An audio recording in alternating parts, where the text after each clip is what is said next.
In the quiet village of Nnobi, deep within the red-hot heart of eastern Nigeria, morning rises slowly. The mist lifts from the farmlands. Smoke curls from clay kitchens. The air carries the smell of yam porridge and palm oil. And somewhere among the winding paths, a small boy hurries to school, his bare feet kicking dust into the light. His name was Chuka Ezebiro. Life did not hand him much. His father, a simple palm wine tapper, spent dawns climbing tall trees with ropes and calabashes. His mother, a patient market woman, sold vegetables by the roadside, her laughter blending with the cries of hawkers. But in the midst of their humble world, this boy carried something special. A brightness that no one could quite explain. At school, Chuka's teachers soon noticed it. He solved numbers as if they were games. He read books beyond his class, his voice clear and eager. The headmaster often told visitors, "This boy no light way go shine past him generation." And so, the rumor of the gifted child of Nnobi began to spread. Days became months, and years followed. Chuka grew leaner, taller, sharper. He carried his dreams the way others carried water, carefully, deliberately, afraid of spilling a drop. But fate, as it always does, was watching. One season, a new presence arrived in the village. A black car rolled through the dusty road, its tires crunching gravel, the villagers whispering, "Who is that?" It was Uncle Osita, Chuka's father's elder brother. A man who had lived in the UK for more than 25 years. He had returned briefly for a family burial. During his stay, he met Chuka for the very first time. He observed the boy quietly, watched how he spoke, how he listened, how his eyes lit up when talking about books. He even visited the school and read Chuka's essays, turning each page slowly, his brows lifting higher with every line. That evening, as the sun settled behind the palm trees, Uncle Osita called the family together in the compound. He said gently but firmly, "If this boy were born in London, he'd already be in Cambridge. I will take full responsibility for his education." For a moment, no one spoke. Then Chuka's mother began to cry softly, her hands covering her mouth. His father, humbled, whispered, "Daluno M." And from that night, the course of Chuka's life quietly changed. Under the pale light of a lantern, the boy studied even harder. He wanted to prove worthy of the chance that destiny had handed him. Every page he turned became a step closer to something new, something bigger than the dusty roads of Nnobi. He wrote letters to Uncle Osita, telling him about his progress. And true to his promise, the uncle sent money for school fees, books, and new shoes. The villagers started calling him Ani Abodo Oyabo's boy. The child whose destiny was now tied to the world beyond. Yeah, Nigeria, Nsaka, Chuka walked through halls filled with ambition. He studied engineering, often the first to arrive and last to leave the lecture room. He joined study groups, tutored others, and earned the respect of professors who saw in him the discipline of greatness. When graduation day came, he stood on the university field in a flowing gown, sunlight glinting off his medal. First-class honors. The crowd cheered. His parents, wearing matching ankara, wept openly. And Uncle Osita smiled with quiet pride. Later, over kola nuts and laughter, Osita said, "Now, my son, you must spread your wings. The world is waiting." And he meant it. Through a graduate visa program, he arranged for Chuka to travel to the UK. The land that had once seemed like a story told by travelers. The journey was long, the air cold, the world new. London was nothing like Nnobi. There were no red soils, no palm trees, no roosters call at dawn. Only tall buildings, trains that never waited, and skies that stayed grey for weeks. But Chuka adapted quickly. He found small jobs, attended evening courses, and soon joined a reputable tech firm. In 2 years, he built a life that glowed quietly with success. He bought a small car. He began sending money home every month. He called his parents weekly, laughing through the crackling connection. Mama, no worry, I go build una house soon. True to his word, within 3 years a new 3-bedroom bungalow rose proudly in Nnobi. White walls, green roof, flowers by the door. When the villagers saw it, they danced and sang his name. Chuka Ezebero, the pride of Nnobi, Oni Abodo Oyabo Nk Oni. He did not stop there. He sponsored 12 students from his old secondary school, paying their exam fees. The headmaster shook his head in wonder and said again, "This boy no light way go shine past him generation." One calm evening, Uncle Osita invited him over for dinner. They ate slowly, the fire crackling, memories hanging in the air. Then the uncle leaned forward, his tone fatherly. "My son, you have done well. You have built for your parents, you have helped others. But now, it is time to think of marriage. A man with a house and steady work should not sleep alone." Chuka smiled shyly. He had thought of it too, of love, of partnership, of someone to share quiet nights with. He nodded. "Yes, uncle. I am ready." And as fate would have it, love was waiting just around the corner. It happened at a professional training conference in Birmingham. The room buzzed with conversation, people in suits exchanging business cards. And there, across the hall, Chuka saw her. Amara Obina. A young Nigerian woman, poised and confident, working in the NHS as a biomedical scientist. She carried herself with grace, braided hair pulled neatly back, warm eyes that spoke before her lips did. When she smiled, it was like light breaking through London fog. Their introduction was casual, a handshake, a polite exchange of names, a few sentences about home. But something invisible connected them instantly. Shared roots. Shared memories of pepper soup, Nipa, village Christmas, and stories told by moonlight. Days became calls. Calls became long walks. Long walks became dinners, laughter, and quiet moments that felt like belonging. They bonded deeply, two children of Nigeria, building lives far from home yet carrying home within them. They cooked together, argued about whose egusi soup tasted better, and dreamed of one day helping communities back home. They became inseparable. Friends called them the power couple. Colleagues admired their discipline. Their love was not loud, it was steady, intentional, almost spiritual. After 2 years, Chuka knew what he wanted. He had found the woman who made his foreign world feel like home. One evening, as they sat together watching the city lights through the window, he turned to her with a tender smile. "Amara, this Christmas, I want you to meet my family. I want them to know the woman who holds my heart." She laughed softly, a hint of nervousness in her eyes. "I hope they like me." He kissed her forehead. "They'll love you. Trust me." December came. When they arrived in Nnobi, it felt like royalty returning. Children ran after their car, shouting joyfully. The church choir sang a welcome song. Women ululated, their colorful wrappers flashing in the sun. Chuka's parents rushed forward, embracing them both. Amara knelt gracefully, greeting them the traditional way, her voice sweet and respectful. She wore full Igbo attire, George wrapper, coral beads, matching blouse. Her smile won every heart. Laughter filled the air.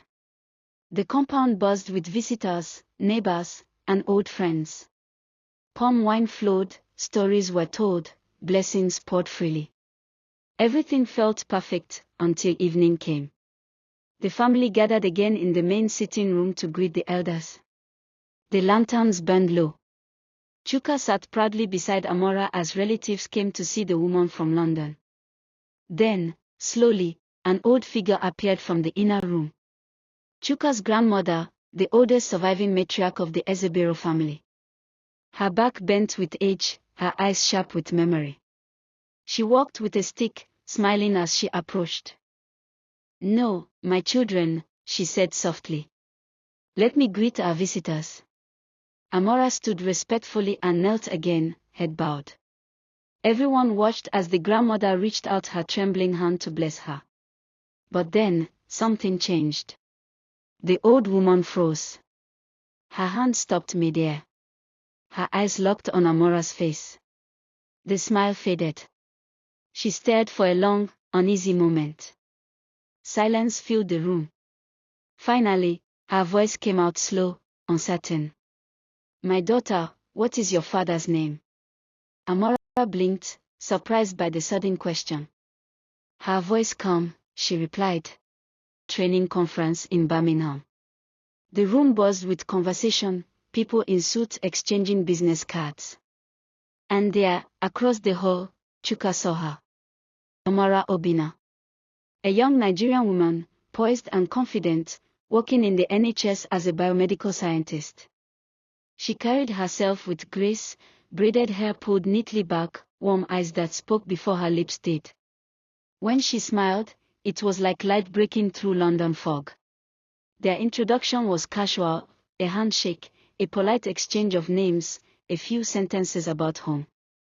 But something invisible connected them instantly. Shared roots.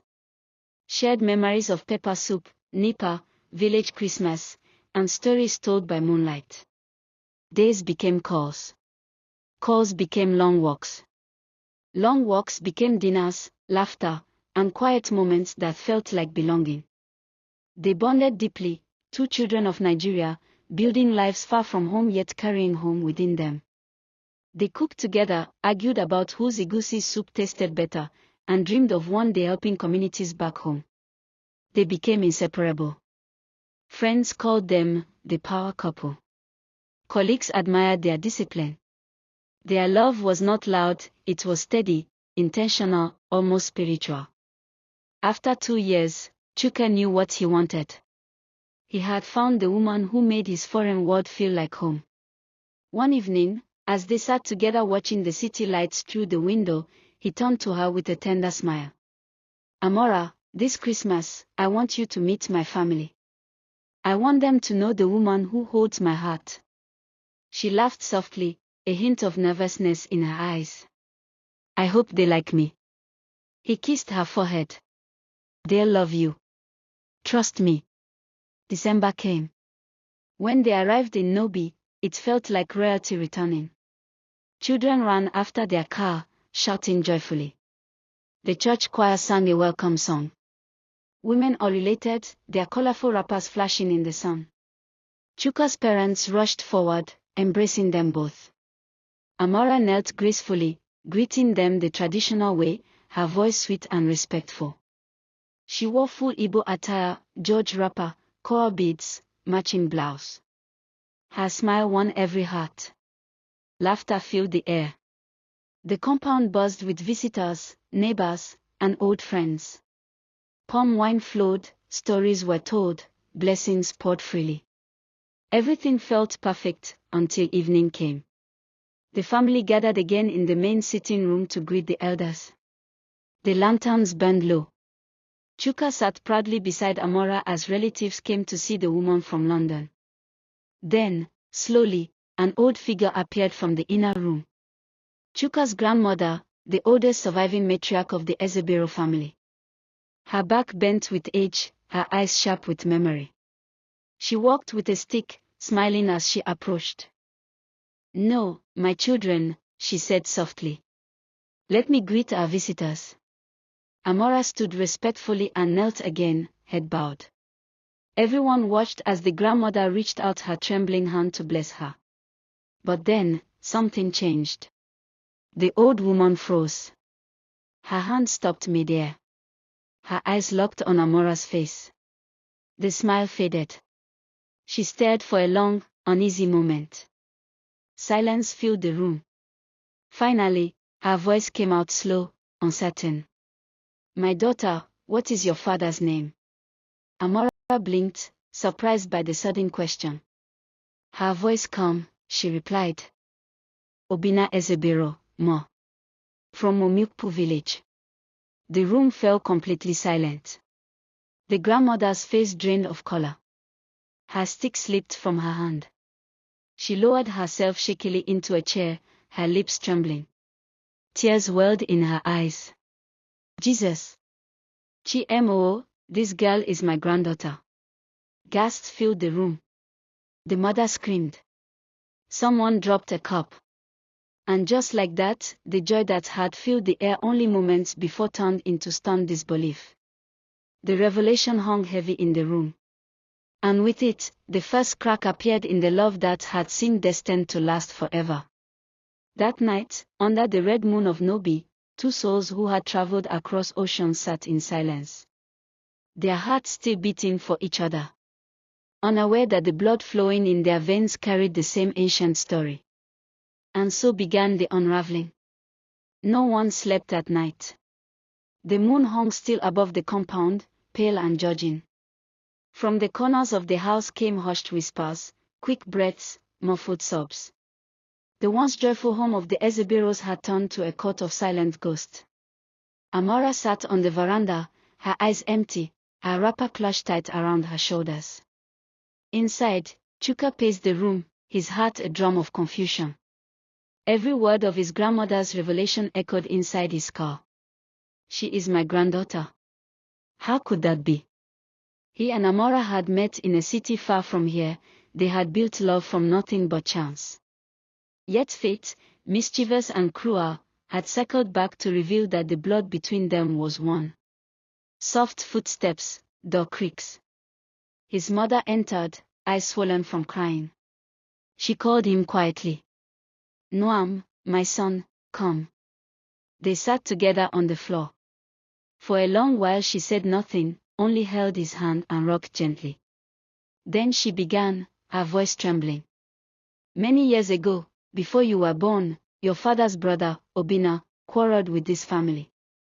He left for Umukpu, married a woman there, and swore never to return. We heard he had a daughter, but the world is wide, my son. Who would have thought that same daughter would be the woman you love? Chuka buried his face in his palms. Tears burned his eyes. He remembered Amara's laughter, their plans, the ring he had already bought. Now all of it stood on the edge of a cliff. By dawn, elders gathered beneath the mango tree. The grandmother sat among them, wrapped in white cloth, beads of prayer in her hand. Her eyes stayed closed, as if speaking her too much. They discussed lineage, drew family lines in the dust, traced names, villages, and marriages long forgotten. At last, the truth stood plain. Amara Obina was indeed Chuka's cousin, their grandfathers were brothers. The verdict fell like thunder. The elders shook their heads. This union cannot stand. When Chuka broke the news to Amara, her body shook with quiet disbelief. Cousins, she whispered. How can the world be so cruel? He wanted to hold her, to promise that love could conquer anything. But the weight of tradition pressed like iron on his chest. He could not speak against the ancestors. Not in Nnobi. The next day, Amara left the village. Her farewell was silent, a single hug, wet with tears, a promise hanging in the air. Maybe another life, she said softly. Maybe then, we will be free. And then she was gone. The days that followed were hollow. Chuka stayed indoors, answering no calls, eating little. The rain came heavily that week, washing the red dust into streams of mud. Each drop sounded like memory. His father tried to speak comfort. No, love does not end because it cannot continue. Sometimes it must return to the soil that birthed it. But the words did little. The wound sat deep, raw, and bleeding. When he returned to London, winter had arrived. The streets glistened with frost, lights blinking coldly through the fog. He went back to work, back to silence, back to a life that now felt half-lived. He avoided Nigerian gatherings. He avoided music that reminded him of home. Yet at night, when the world slept, he would scroll through old pictures. Amara laughing by the Thames, Amara dancing in a kitchen. Until sleep finally claimed him. Months turned into years. Career advanced. He rose in rank, led projects, earned recognition. But inside, something had dimmed. People called him brilliant, disciplined, humble. But no one saw that his smile never reached his eyes. One Sunday morning, a message arrived from Nnobi. His grandmother had passed. He sat quietly for a long time, then whispered, "Rest, Mama. Maybe you will tell the ancestors to forgive us." He booked his flight home that same evening. At the burial, memories rose like dust in the air. Relatives gathered, hymns floated, tears flowed. When it ended, Chuka wandered behind the compound, to the old mango tree. There, he saw something that made him stop. Amara. Standing alone, dressed in morning black, her eyes swollen yet calm. For a moment, the years melted away. They stared at each other, words caught in their throats. "You came," he said softly. "I had to," she replied. She was family, to both of us. The silence that followed was thick. Every heartbeat felt like thunder. They spoke for hours, retracing their stories, their separate lives. Amara now worked in Lagos. She had moved back home after everything. Chuka listened, admiring her strength. Before they parted, she placed a small folded paper in his hand. "This is my number. You don't have to call, but if you ever need to hear a familiar voice, I'm there." Then she walked away, slowly, disappearing into the crowd of mourners. Chuka unfolded the note.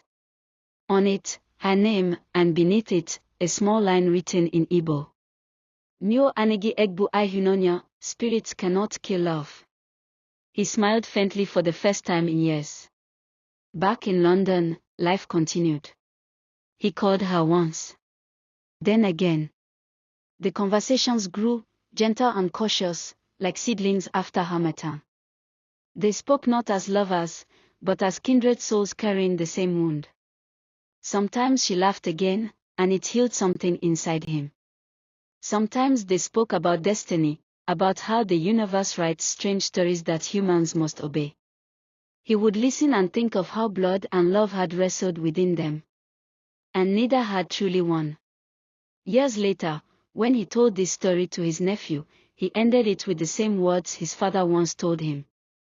"Some roads end not because they are wrong, but because they must turn. When blood stands between love, you bow to it. But you never forget the light that once burned." And the boy listening asked, "Uncle, do you still love her?" Chuka smiled, looking out the window where rain streaked the glass like tears. "Love like that doesn't die. It simply changes its name." Years rolled by like pages turning in a slow wind. Time, that silent teacher, had softened the ache in Chuka's chest, but it had not erased it. He carried the memory of Amara like one carries an old scar, faded, yet forever part of the skin. The world around him moved on. London grew louder, faster, buildings rose where old ones fell. Inside his apartment, Chuka's mornings followed a quiet pattern: a cup of black coffee, a pause by the window, then walk. No music, no laughter, just rhythm and responsibility. At 35, he had become a senior engineer in a growing tech firm. People respected him, some envied him. Yet, when night settled and the city lights blinked through his blinds, he often felt that familiar hollowness. It was not loneliness exactly, it was memory refusing to die. One cold February afternoon, his manager called him into a meeting room with glass walls. "Chuka, the board wants you to lead our New Africa project. Abuja, Lagos, we need someone who understands the terrain." Chuka's pulse quickened. Nigeria. He had not stepped on that red earth since his grandmother's burial. He hesitated, then nodded slowly. "I'll take it." That night, he sat staring at his travel documents. Outside, snow fell gently. Inside, his heart drummed with something he hadn't felt in years, anticipation mixed with fear. He whispered to himself, "Nnobi, it's been too long." Weeks later, at Heathrow, he moved through the departure lounge. Travelers rushed past with chatter and laughter, but Chuka's steps were steady. He wore a navy jacket, neat slacks, his face calm yet distant. On the plane, as engines roared, he closed his eyes and prayed a silent prayer to return not as a boy of sorrow, but as a man of purpose. Nigeria welcomed him with sunlight and the familiar scent of home, dust, roasted groundnuts, and heat. At the airport exit, taxi drivers called out destinations in quick Igbo and Hausa rhythms. Chuka smiled faintly. The sounds felt like a forgotten song. As the car carried him through Abuja's wide roads, he noticed everything: hawkers at intersections, women balancing fruit baskets, men laughing at roadside kiosks. So much had changed, yet everything remained the same. His hotel overlooked a busy district. That night, from the balcony, he watched the city lights shimmer and thought of how far he had come, from a Pomtapa son in Nnobi to this. But fate was not finished with him. Destiny had one more story to tell. The next day, the African Digital Future Summit opened in a sleek glass building. Delegates arrived in colorful native wear and Western suits alike. Chuka, in a dark blue senator outfit, moved between booths explaining his company's vision for rural connectivity. He spoke with ease, voice steady, mind sharp.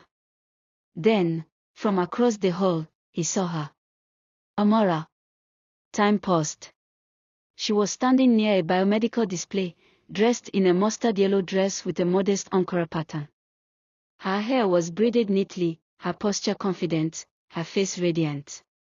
6 years had only refined her beauty. Their eyes met. For a heartbeat, the world dissolved.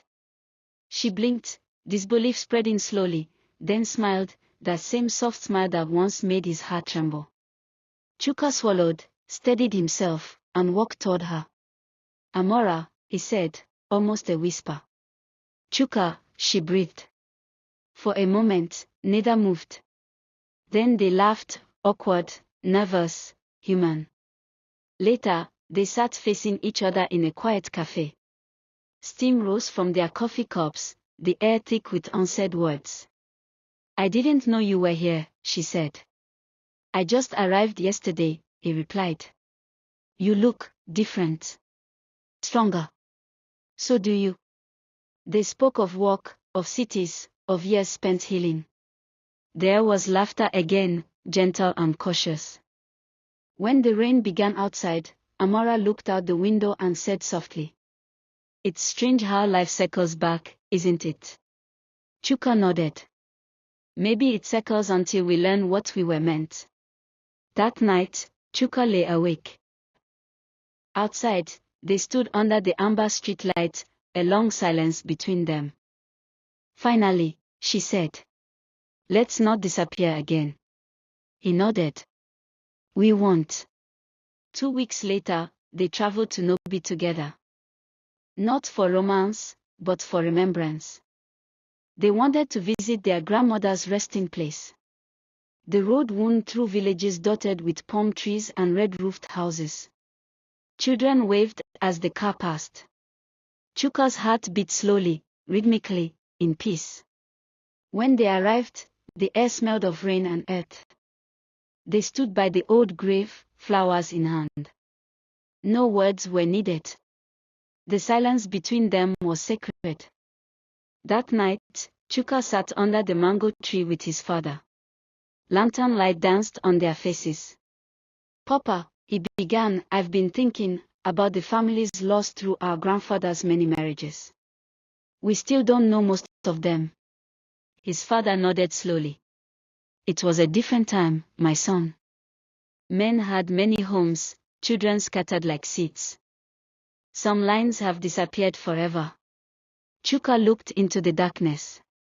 Maybe they don't have to disappear. His father raised an eyebrow. What do you mean? A digital record, Chuka said. A way to trace families, connect them again. To build something from the pieces our ancestors left. The old man smiled faintly. That would be good work. Healing work. And just like that, an idea was born, one that would soon soon carry Chuka beyond grief into purpose. The next day, he called Amara. "I think I found my path," he said. "Then follow it," she replied. "I'll help however I can."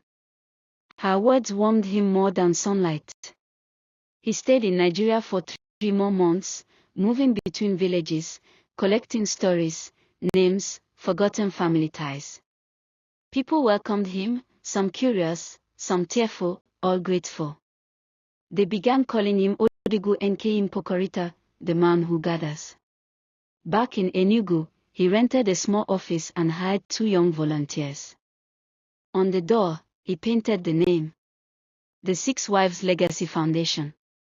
Its mission was simple: to reconnect lost descendants of polygamous homes.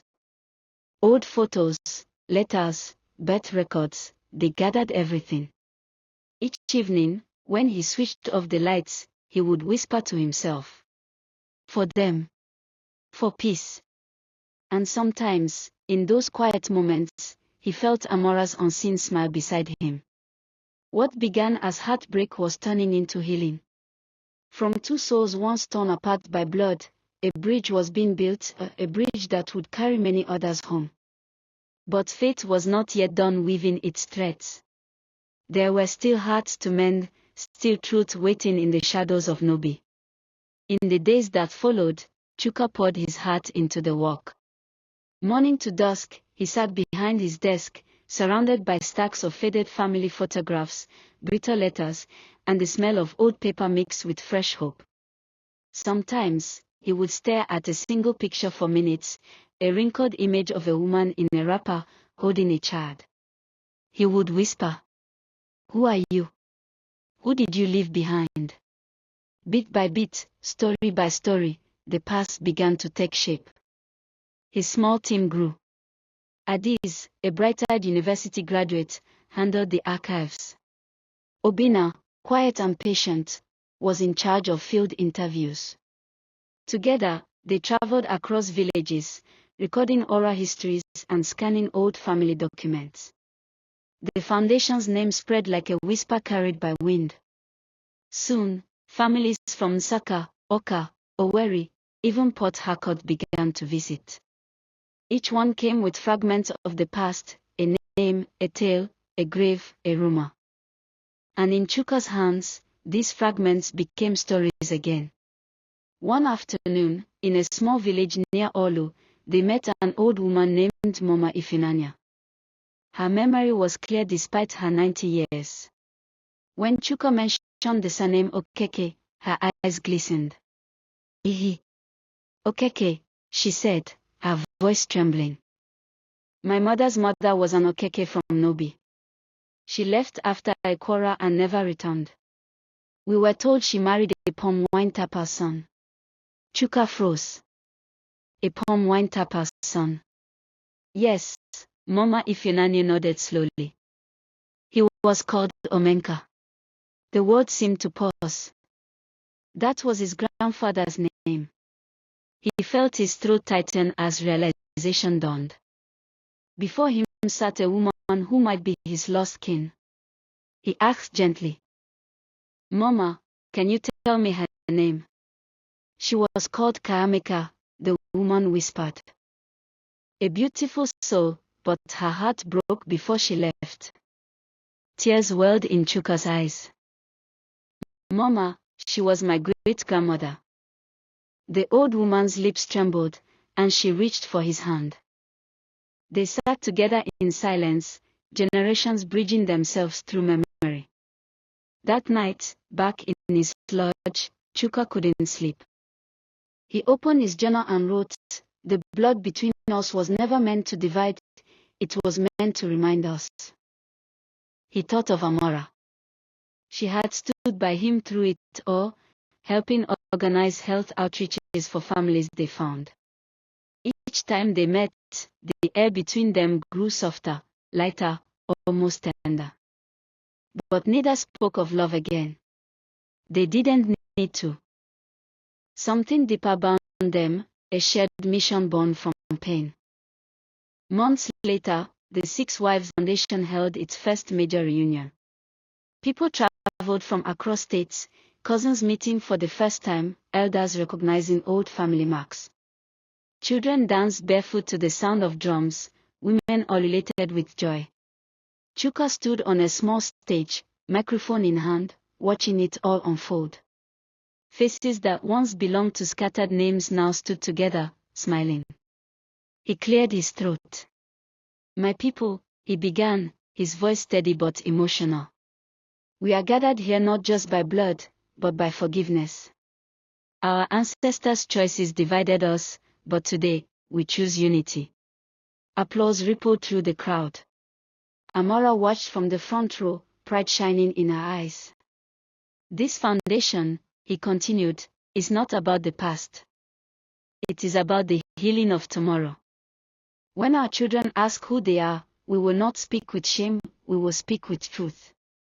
Thunderous claps filled the air as people cheered his name. Odegu Enki Mpokorita. The man who gathers. Tears streamed down his face, but for the first time in years, they were tears of peace. Later that night, after everyone had gone, he stood alone by the old compound well. Moonlight spilled over the earth, silvering the surface of the water. He saw his reflection, older, gentler, oh. Then he heard footsteps. Amara approached, her white wrapper glowing under the moonlight. Neither spoke for a moment. The night hummed with unspoken things. "You did it, Chuka," she said softly. "No," he replied. "We did it." She smiled, stepping closer. "I think your grandmother would be proud." He looked toward the sky. "I hope so." A faint breeze stirred between them. They stood there, side by side, their shadows touching on the ground. "Do you ever think," she whispered, "that maybe all this happened so we could find each other again, not as lovers, but as people who understand?" He turned to her, eyes tender. "Maybe understanding is the greatest kind of love."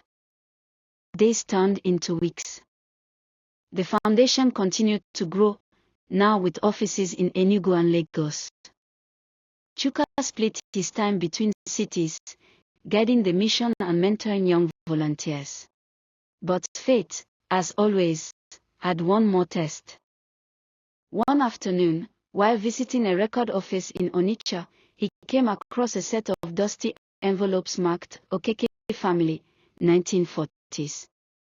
Curiosity tugged at him. He opened one and found a faded letter written in trembling Igbo handwriting. It was addressed to Obiajili Okeke, his grandmother. He read aloud, voice breaking. "I never stopped thinking of you. Even though our fathers forbade it, I will carry your name until death. Yuzochukwu." He froze. That was his grandfather's handwriting, the one who was said to have married many women after her death. But this letter revealed another truth, that maybe love had been taken from him too, replaced by obligation. Chuka leaned back in his chair, trembling. "So even he suffered," he whispered. "The curse of silence passed through all of us." He placed the letter gently into his bag. That night, as he rode back to Enugu, he made a vow. "The blood between us ends in peace." Months later, he returned to Nnobi for the final time. The air was thick with the smell of roasted yam and rain-soaked soil.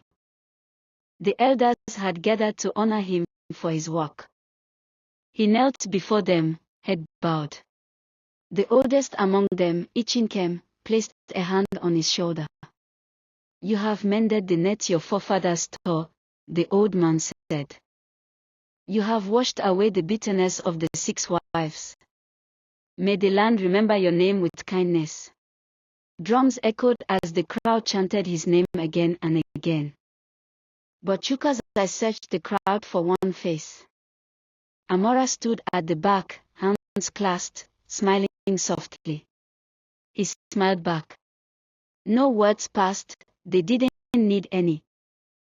Later, he walked to the old family compound alone.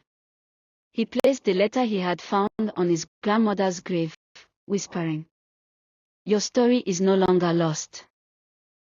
Your children have found one another. Rest now."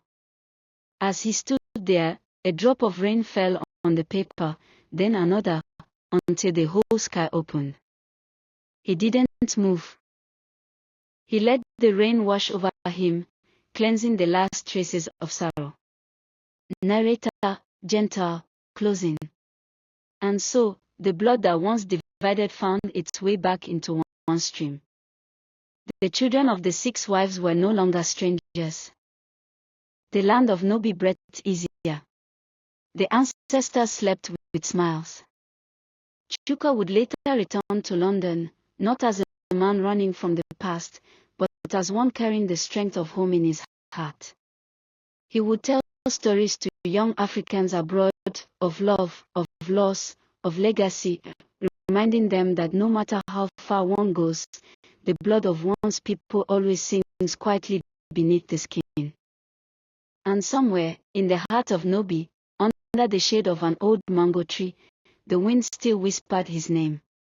Odegu Nk Mpokorita. The man who gathered what was broken. And that is the story of the blood between us. A story that reminds us that sometimes, love and destiny cross paths in ways we cannot understand. But even when the heart breaks, truth can still heal what generations have forgotten. Chuka's story is not just about loss. It is about finding peace in the ruins of the past. It is about family, about home, about remembering that no matter how far we travel, our roots still whisper our names.